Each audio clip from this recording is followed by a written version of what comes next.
Good afternoon, everyone. I am Alex McDade. I am the coordinator of the Trust, Ethics and Governance Alliance at the University of Queensland Business School. So I'm happy to be hosting the Alliance's seminar series today, where we will be exploring governing cybersecurity from the boardroom, challenges, drivers, and ways ahead with Dr. Ivano Bongiovanni, Associate Professor Sergeja Slapnicar, and Miss Megan Gale. So I would like to start by acknowledging the traditional owners and their custodianship of the lands on which we meet today. On behalf of UQ, I pay our respects to their ancestors and their descendants who contribute cultural and spiritual connections to country. And we also recognise their valuable contributions to Australian and global society. So this seminar series is proudly hosted by the UQ Trust, Ethics and Governance Alliance, which is a community of researchers, educators and professionals who have a passion for building trustworthy organisations, creating ethical change and developing strong governance in our organisations. If this is your first time joining us, the seminar series aims to share and develop a deeper understanding of research, examining those three pillars of trust, ethics and governance. And it's also a vehicle to facilitate research connections and synergies. So to learn more about TIGA, I would encourage you to check out our website and LinkedIn page for more of our latest research insights, events and news and discussions that we have. Just a little bit of housekeeping to ensure that the seminar does run smoothly today. Please just mute your microphone until the Q&A portion of the seminar. And then during that Q&A, feel free to unmute your microphone, turn your camera on if you wish to, just so that this runs smoothly. I have mentioned this, but there seems to be a few showing up with an incorrect name on your icon. If you would like, you can just rename yourself when you would like to. And then I would just like to introduce our three presenters today, our three experts. We have Dr. Ivano Bongiovanni.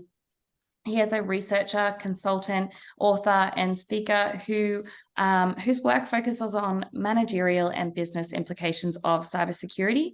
Ivano is a lecturer in information security, governance, and leadership with the UQ Business School, and he helps business leaders and executives make evidence-based decisions in cybersecurity. We are also joined by Dr. Sergeja Slapnicar as an Associate Professor of Accounting within the UQ Business School. Her research expertise crosses the topics of accountability, performance measurement, risk management, assurance, and governance. And Sergeja also has extensive board experience. And finally, we also have Miss Megan Gale, who is the head of digital development at the global engineering company KBR. She is also a researcher at the UQ Business School with a focus on cybersecurity governance. So I would like to thank all of you today for your time. We look forward to hearing more about the research, but I will pass over to you now, Ivano. Okay, so I'm just going to start with an acknowledgement of country. Can you all see my slides? Are good? Yeah, perfect. So the University of Queensland acknowledges the traditional owners and the custodianship of the lands on which we meet. We pay our respects to their ancestors and their descendants who continue cultural and spiritual connections to the country. And we recognize their valuable contributions to Australia and the global society. Now, today's presentation is really thinking of TIGA. It's really probably on the G side of things, as in the governance part of the network, and it really builds on a piece of research that was Megan's honors project that Sergeja and I have supervised and contributed to expanding.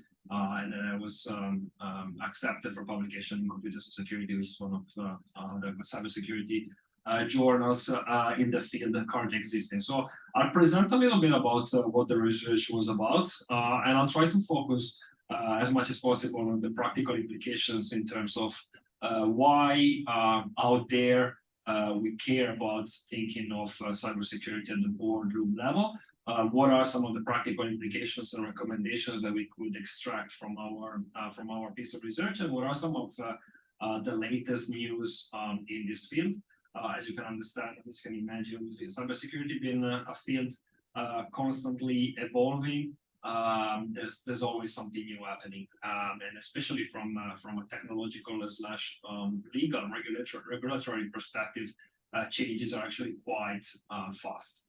I want to deal with the main presentation. Obviously, Megan and Sergeja will be available, and by all means to jump in. It's quite a small group, so whenever, and if you have questions or comments or whatever, just feel free to jump in. To start, I just wanted to give a bit of an overview of boards, and we do talk quite a bit about corporate governance at the board level to try and understand what is the role of boards and what they should be doing. Sometimes we kind of take for granted that everybody is clear about what boards do, but that's not always the case. Okay, so we know that there are people that kind of regularly meet and have really the responsibility of exercising oversight on their companies. But then where the boundary between what management and us and what boards do oftentimes is quite unknown and quite blurred. Okay, so these are really kind of the three basic components of any organization, large-ish organization, which was the shareholders providing capitals and funds, management running daily operations, and as I said, directors exercising oversight and control on management mainly. Okay, among other things, boards are in charge of appointing or firing, depending on the cases, CEOs, and really steering the boat towards the intended direction. As I briefly mentioned, one of the key, the crucial dilemmas when it comes to boards, tasks and functions is trying and not to be too involved in the daily running of operations within a company, because that's obviously management's task. Okay, and oftentimes we tend to think that boards should be more actively involved in tasks that actually are more pertinent for management. Okay, so this blurred line between the two is actually even more blurred, I would say, in the field of cybersecurity, and we're going to see in a second some of the reasons why it is a little bit harder to clearly distinguish between what should, for example, a CISO do, Chief Information Security Officer, and what boards should do with regards to cybersecurity. Now, among the different functions that boards have, probably this list synthesizes the main ones, okay? Setting the strategies or really establishing the overall goals for the organization, contributing to the allocation of resources, monitoring the performance, monitoring compliance towards regulations, being accountable towards shareholders, but I will also say society at large in general. And the last point of this list is really what is closely related to our conversation on cybersecurity at the board level, which is managing risks. Okay, so a very first important aspect to consider is that boards are in charge of risk. Okay, they're not in charge specifically of cyber risks. So as you can understand, depending on the industry and the size, depending on the type of the organization, you might have more prominent risks in different areas. Okay. For example, if you think about a large engineering or construction company, workplace health and safety tends to be quite prominent in terms of a risk that has to be managed closely. In other cases, it could be more exposure to financial risks or strategic risks. For example, pandemic comes, are we ready to face risks associated with such a large-scale event? Okay? Cyber is one of those risks, okay, an operational risk in particular, but it's not everything. And when we speak with CISOs, in particular, people that work in cybersecurity, is also from our perspective as business academics, this constant need to kind of remember people that cyber is just one type of risk, okay? And oftentimes it gets a little bit complicated because obviously you work in a field and you're so passionate about it, and it's such a fast-paced field, you might tend to think everything is about cyber, which is obviously is not the case. Unfortunately, I would say in the last in the last 10, 12 months, as you probably know, unless you were living in a cave for whatever reason, Australia's been hit hard by a number of data breaches. And a lot of those data breaches have actually started also raising conversations around what should boards do to possibly not prevent those breaches from happening, because you know that there's just as much companies can do to prevent data breaches, but at least to show accountability and to demonstrate that all the necessary steps have been put in place to mitigate the consequences of these breaches. Okay, so more and more we start seeing that conversations around liability for cybersecurity creep on into the boardroom.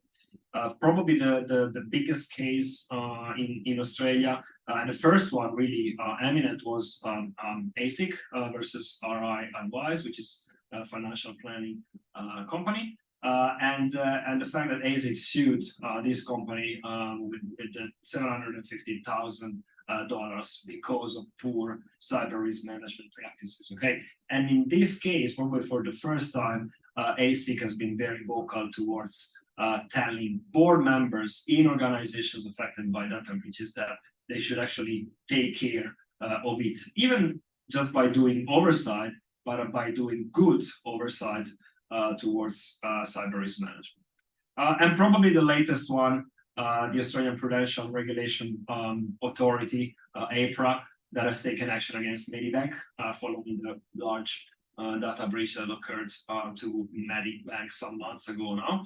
And I actually asked Medibank to kind of set aside $250 million that kind of represent a little bit a sort of fine, if you want to put it that way, to kind of make sure that the company now takes care of the post-event steps and really kind of uplifts a little bit its information security environment.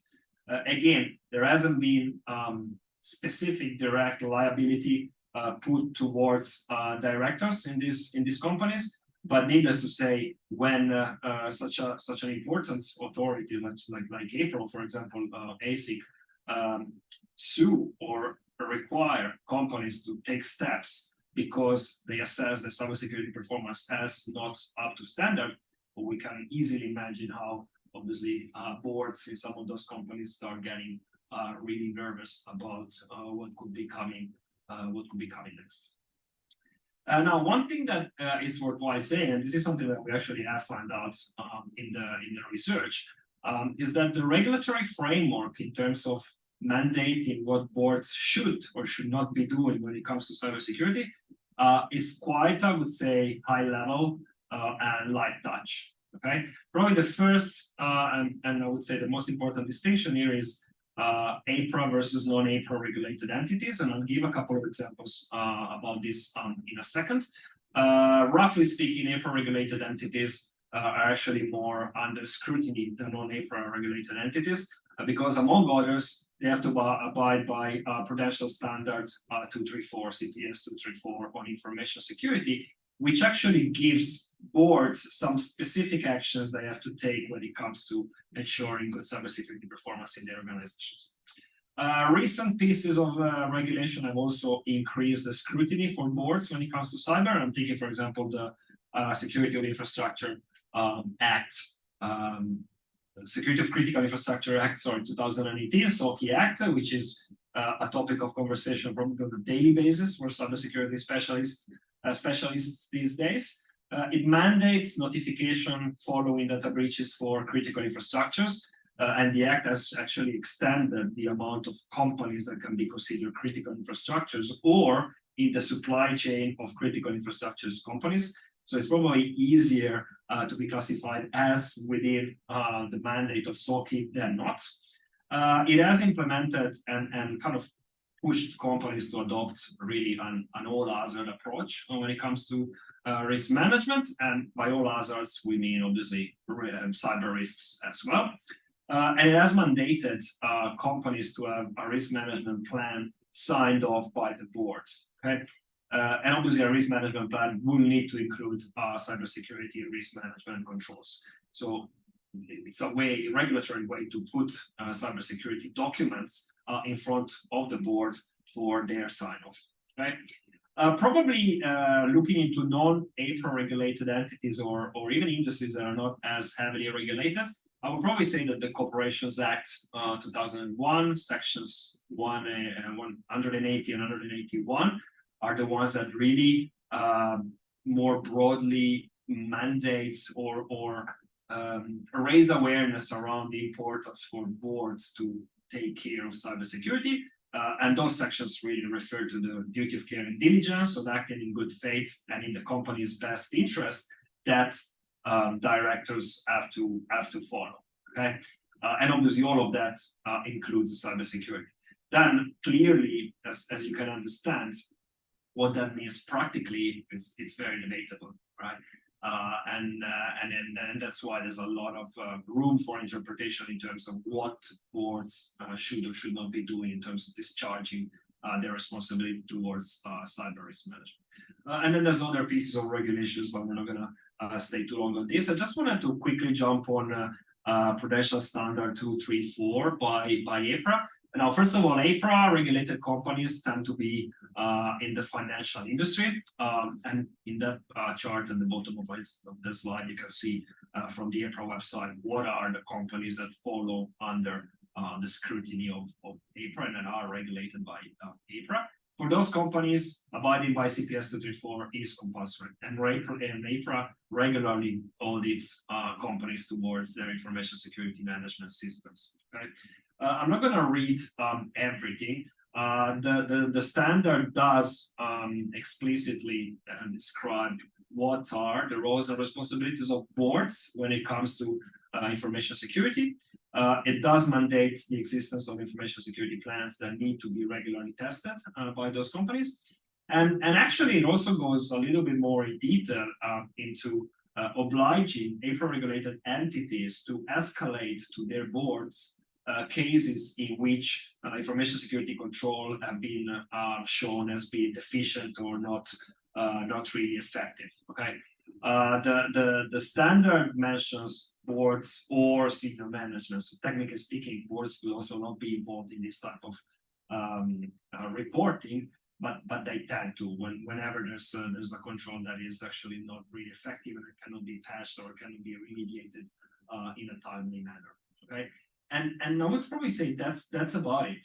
Okay, so a really very high level, and obviously there's that kind of this kind of regulatory vacuum leaves boards a little bit standing in the dark when it comes to doing good stuff in cybersecurity.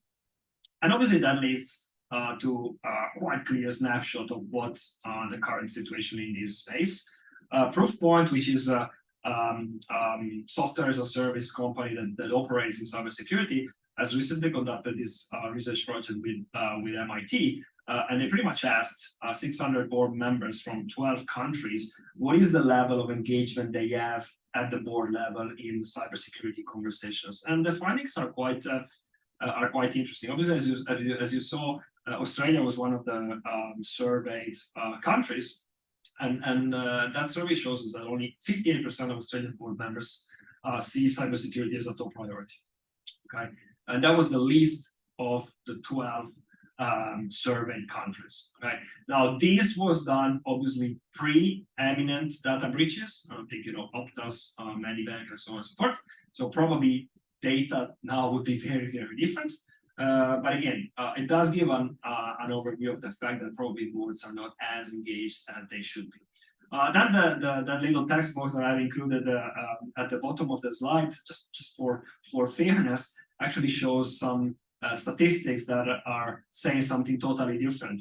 And that was a survey conducted by ICD, which is the Australian Institute for Corporate Directors, and ASA, which is the Australian Information Security Association, where they actually highlighted that 72% of directors say that security is a high priority. Okay, then obviously we know what the limitations are with surveys, so that's just to have a broader picture. Another issue that really strictly correlates to cybersecurity governance is the usual mechanism of reporting when it comes to chief information security officers. Right. So first of all, not every company has a CISO. Actually, most of them don't have a CISO. Most of them, allocate those responsibilities to the CIO, the Chief Information Officer. And those that do have a CISO have actually this weird organizational chart whereby the CISO reports to the CIO, right? And we could argue that probably then they shouldn't be calling them CISOs, because if they are a chief executive that reports to another chief executive that is not the CEO, that might actually be quite weird calling them CISOs, but that's the way it is these days. And this certainly reflects the fact that whilst cybersecurity from an adversarial perspective has evolved quite rapidly in the last 10, 15 years, from an organizational perspective, our companies have not probably adapted as fast to set up appropriate governance structures to cater for this. As you can understand, this is a problem for CISOs, because obviously when we speak with them, they keep talking about the fact that they have to fight for airtime when they need to talk to the CEO or the CFO or the board, all right? And not having them report directly to the board or the CEO obviously doesn't simplify things for them in that perspective.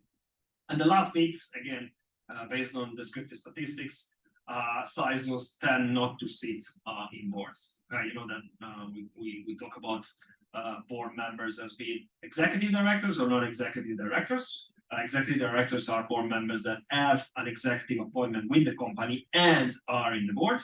And obviously CISOs are not there. Mostly executive directors are CFOs, CEOs, and so on. CISOs only less than 5% of CISOs currently sit on boards, which obviously doesn't help bringing cybersecurity conversations up to the boardroom level. That was a little bit of an introduction. Now let's jump onto the piece of research that we have conducted. We really kind of asked ourselves, first, what is the current status quo of how directors in Australia engage in cybersecurity conversations? And B, what are the factors that mainly promote or drive or impact somehow directors' engagement in cybersecurity conversations? We also looked into unpacking some organizational factors to see whether governance and existing organizational structures, budgetary limitations, data breaches occur to the company and so on, impact the level of engagement that boards have in cybersecurity, and so on. We adopted institutional theory to try and understand what, in particular for research question 2, what are the pressures that kind of impact on the level of engagement.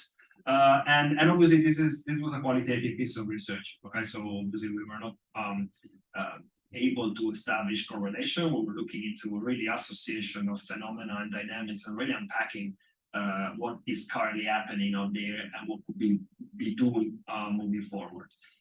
Fair to say there's actually not much research, qualitative research in this space. Also because when you start approaching people, especially at the board level, and ask them to talk about cybersecurity, they might not be as confident in doing so. So 18 interviews, so 18 non-executive directors interviewed in Australian companies, representing a total of 43 organizations. As you know, a lot of directors sit in the boards of these very different companies. Most of them were not ASX listed companies. One only was ASX listed. And probably, correct me if I'm wrong, Megan, we had 60-40% split between APRA regulated and non-APRA regulated companies, if I correctly remember. Yeah, that's right. So this was some kind of preliminary hypothesis that we wanted to test when we walked into those interviews. Existing guidance on our boards shows that there are cyber risks is very limited, and we have already unpacked that by looking at the regulatory framework. There is actually probably a model that was recently put forward, and Sergeja and I have been doing some side research on this as well, which is the evolution of the so-called 3 lines of defense model, or 3 lines model as it's currently called, towards a 5 lines of assurance model. I'm not going to spend too long on describing this because it can get quite technical.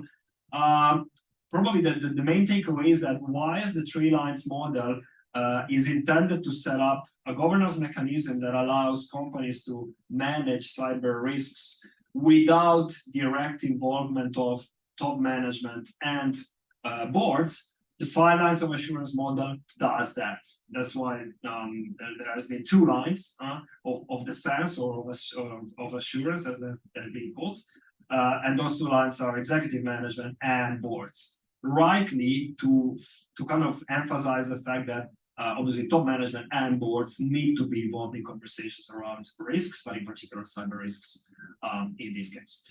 And we also wanted to kind of test some background issues. Okay, there was an interesting piece of research done by AICD in 2020 in collaboration with ASA again, and actually identified that only 3% of Australian board members have a STEM background, which is actually quite astonishing if you think about it. Why did we use the STEM with this piece of research? Because the assumption is that cybersecurity tends to be quite a technical field. And again, it's a rough assumption. Having a background in STEM disciplines might help people talk about cybersecurity and the board level. Well, with 3% of people having that type of background, no surprise that conversations were not that developed. Some of the main findings, and again, probably have another 3-4 slides to go, and then I'm happy to kind of take some questions. So looking into the institutional theory framework, the institutional theory says that one of the pressures that push companies towards isomorphism, towards pretty much doing the same things or making some sort of decisions, is coercive pressures, which are regulations. Okay, companies do what they do because they're obliged by law. Okay, we did find out that that's actually quite prominent. So speaking with these non-executive directors, they did say that obviously if you're regulated, you tend to have a higher involvement at the board level in cybersecurity regulations, obviously because you want to avoid fine or want to avoid being on the first page of the Courier Mail the day after. Despite that, even in those cases, engagement and the conversations were actually quite at a high level. Right? Obviously, nobody's asking board members to become technical cybersecurity experts, but conversations were more along the lines of, do we have cyber insurance? Yes or no? Do we want cyber insurance? Yes or no? If we get affected by a ransomware attack, are we going to pay the ransom? Yes or no? What type of advice should we follow in this case? And so on and so forth. Okay, so still quite level. Professional background certainly impacts having conversations at the board level or not. It's quite natural that people don't talk about topics they're not really confident in talking about. The problem is that when in a board, you have no one with a minimum cyber expertise or technical expertise, it becomes very, very difficult to have those type of conversations. Okay? And that's why at the beginning I said, in cybersecurity, the line between management and board has to be very, very blurred because it turns out that a CISO doesn't really have any direct stakeholders they can talk to at the board level, because they're talking to people that know nothing about cybersecurity really in most cases. So it becomes even a further factor not to have those type of conversations.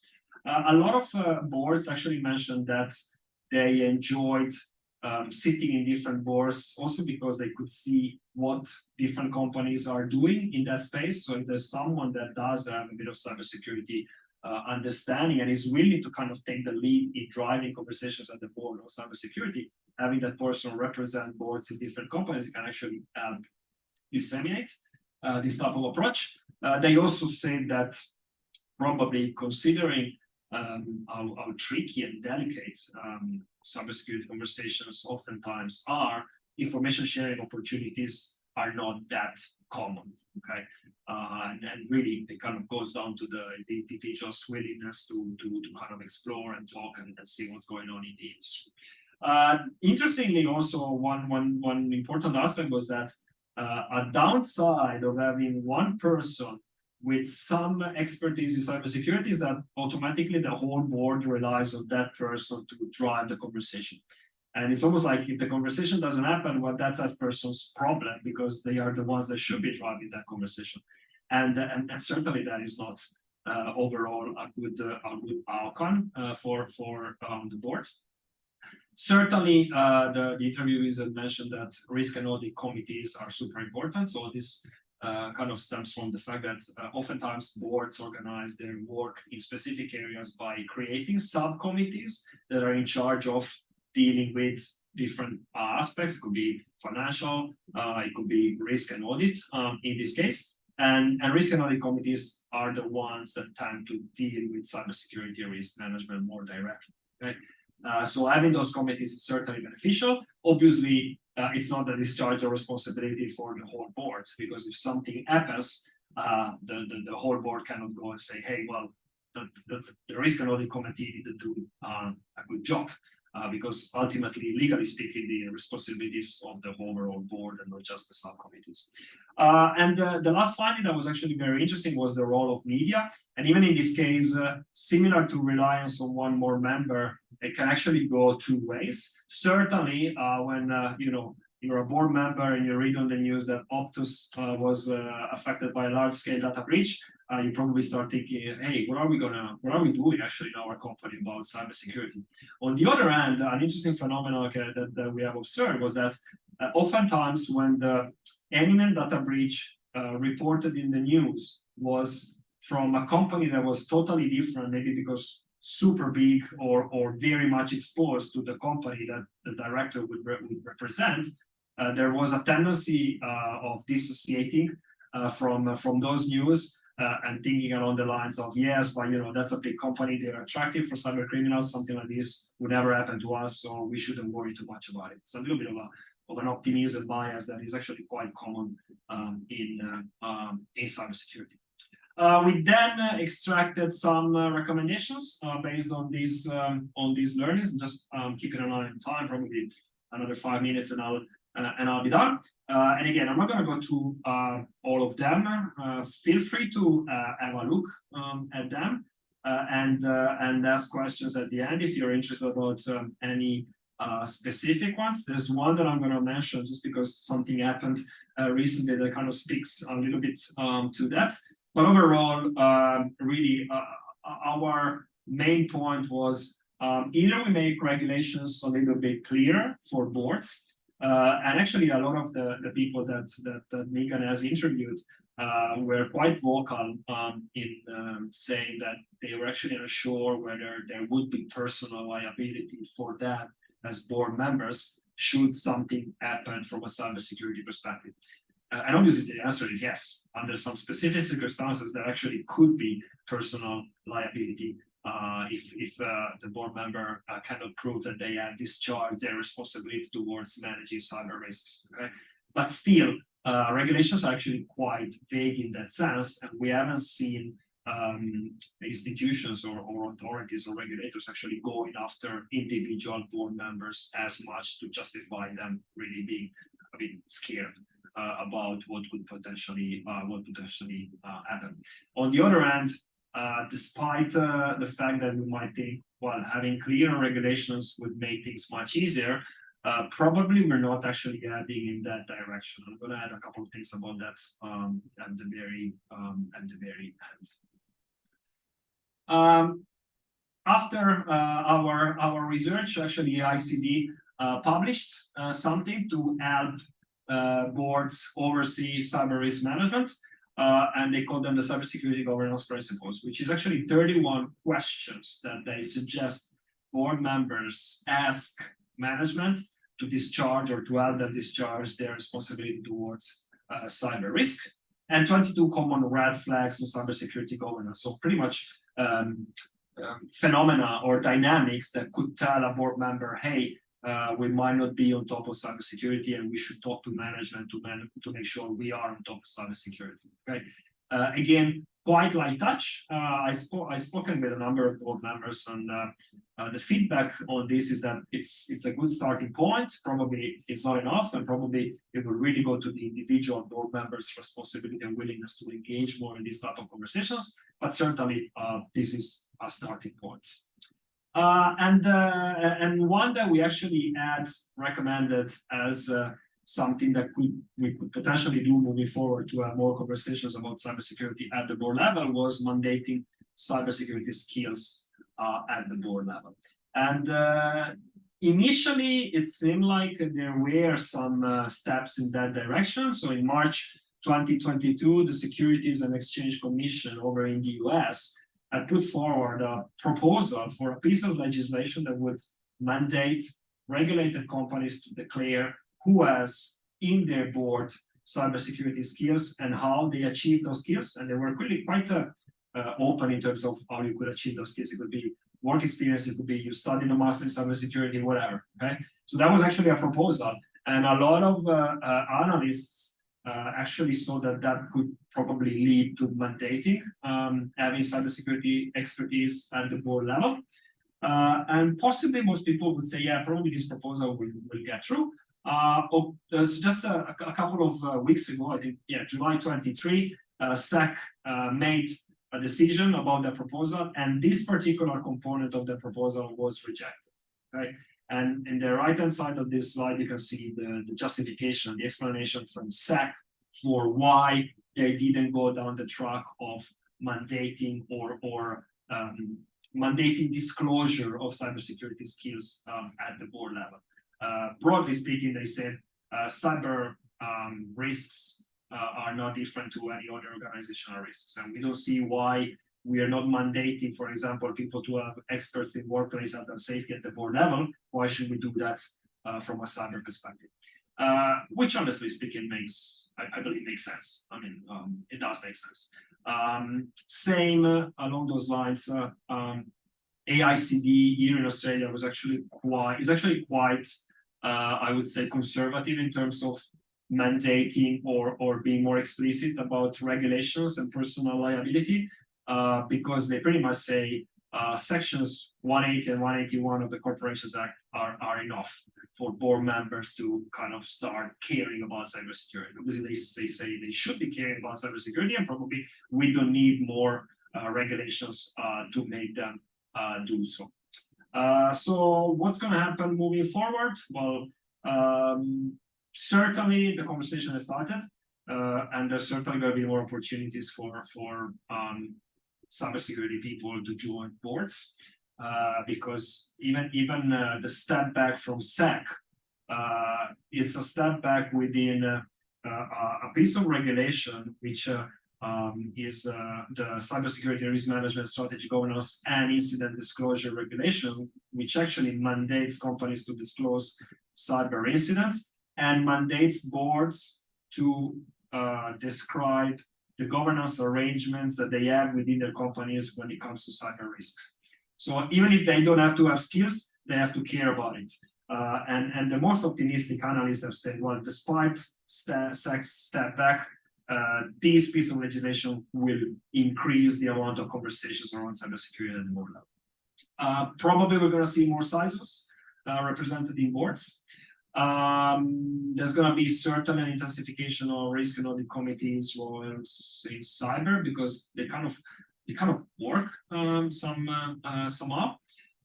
Certainly, and one of the things that we have identified in the research is that oftentimes a CISO reports to the board without the board having specific input on what they want them to report on. Okay, so it's really a one-directional reporting. We call it push reporting.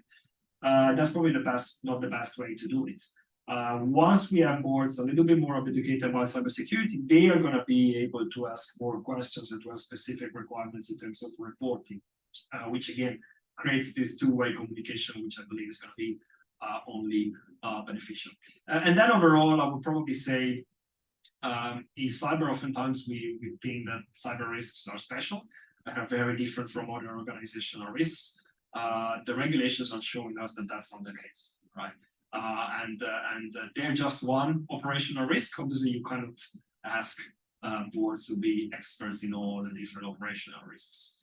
So from that perspective, I think this does make sense. There actually could be a little more pressure put on CISOs, because obviously if they're still the only ones that are the super experts in cybersecurity within the organization, that actually could create even more pressure, and we're seeing a lot of them burning out already. So that's probably something that will need to be tackled. And that's pretty much it from my end. Miga and Sergeja, before we open to questions, did you want to add anything? No, thanks, Ivano. I think you covered everything really well. Can I add something? So I would say that certainly we observed a really huge information disconnect, or communication disconnect, better to say.